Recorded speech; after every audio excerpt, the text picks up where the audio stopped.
Career বনোৱাত সময় দিয়া।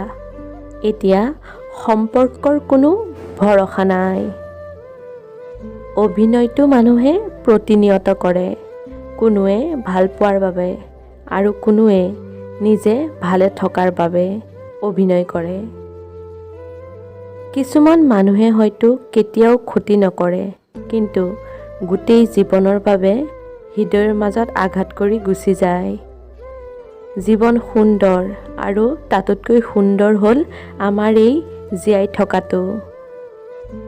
দুটা ক্ষেত্ৰত সাৱধান।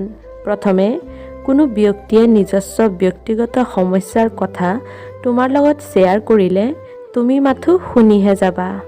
যদি বেছিকৈ ভাঙি পৰে, ইমোশ্যনেল ছাপোৰ্ট দিবা। কিন্তু তেওঁ কি কৰা উচিত, কি কৰা অনুচিত এই বিষয়ে সবিশেষ ক'বলৈ নাযাবা। দ্বিতীয়তে, অন্যৰ ব্যক্তিগত জীৱনক লৈ বেছি মূৰ নঘমাবা। ব্যক্তিগত সমস্যাৰ সমাধান কৰিবলৈ গৈ তুমি শেষত বদনামৰ ভাগিহে হ'ব লগা হ'ব। সেয়েহে যিমান পাৰা ঘৰুৱা অশান্তিৰ মাজত কেতিয়াও নোসোমাবা। ইয়াৰ পৰা সদায় দূৰত থাকিবা। যিসকলে বিনা কষ্টৰে শুব পাৰে, তেওঁলোকে কি বুজিব অন্যৰ কষ্টবোৰ? আপোনাৰ সৰু সৰু অভিমানবিলাকক সেই মানুহজনে খং বুলি ধৰি লয়। তেওঁ কি বুজিব আপোনাৰ বুকুৰ মাজত থকা যন্ত্ৰণাৰ কথা? সকলো মানুহ ভাল ব্যৱহাৰৰ যোগ্য নহয়। যোন যেনেকুৱা তেওঁৰ লগত ঠিক তেনেকুৱাই ব্যৱহাৰ কৰা উচিত। এইটো অসভ্যতা নহয়, প্ৰয়োজনীয়তা।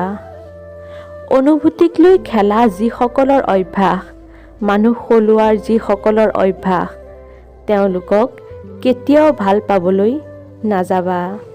তেওঁলোকৰ পৰা দূৰৈত থাকিবা। সময় আৰু টকাৰ মাজত প্ৰধান পাৰ্থক্য হ'ল, আমি জানো যে আমাৰ হাতত কিমান টকা আছে, কিন্তু আমি নাজানো যে আমাৰ হাতত কিমান সময় আছে। বিপদত কাষত যাক পাবা, তেওঁকেই সময় দিবা। কাৰণ স্বাৰ্থ শেষ হ'লে আপোনজনেই পৰ হৈ যায়। টোপনি ঘোচ খোৱা টকাটো আহে, কিন্তু শান্তিৰ টোপনি মাথো কষ্টৰ উপাৰ্জনতহে আহে। জীৱনটোক উপভোগ কৰাৰ বাবে আনন্দৰ প্ৰয়োজন হয়, আৰু জীৱনক বুজাৰ বাবে কষ্ট পাব লগা হয়। যি ভালপোৱা শৰীৰৰ ৰং চাই হয়, সেই ভালপোৱা মুখত বয়সৰ ছাপ পৰাৰ আগতেই শেষ হৈ যায়। বয়স যিমানেই বাঢ়িব, সিমানেই বেছি উপলব্ধি হ'ব যে মা-দেউতা সকলো সময়তে সঠিক আছিল। যাক তুমি ভাল পোৱা, তেওঁৰ প্ৰতি গুৰুত্ব কমাই দিয়া। সম্পৰ্কত অকণমান গেপ ৰাখা। তেওঁ যদি প্ৰকৃততে তোমাৰ হয়, তেনেহ'লে পাগলামি বাঢ়িব, আৰু যদি তোমাৰ নহয়, দূৰত্ব বাঢ়িব।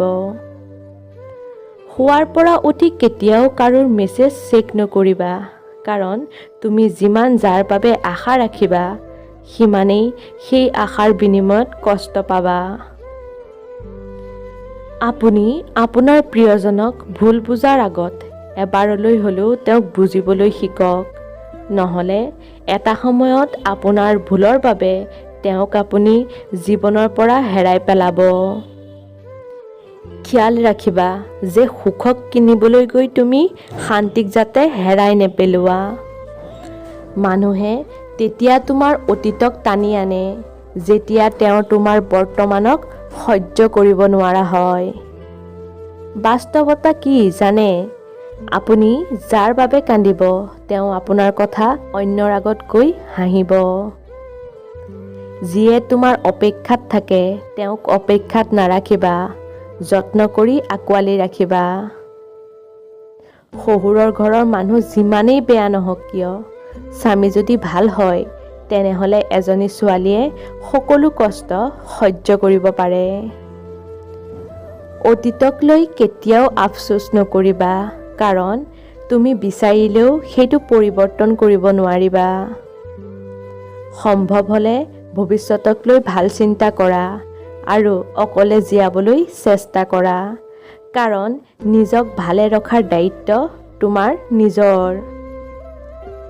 প্ৰথমে নিজক ভাল পাবলৈ শিকা। এই পৃথিৱীত যিকোনো কাম কৰিবলৈ তুমি সঁচাকৈয়ে প্ৰথমে নিজকে ভাল পাবই লাগিব। ধন্যবাদ বন্ধু-বান্ধৱীসকল, আজিৰ ভিডিঅ'টো ইমানেই। যদি ভিডিঅ'টো ভাল পালে লাইক এটা কৰি শ্বেয়াৰ কৰি দিব আৰু কমেণ্টত জনাবলৈ নাপাহৰিব কেনে লাগিল। আজিলৈ আহিছোঁ, পুনৰ লগ পাম।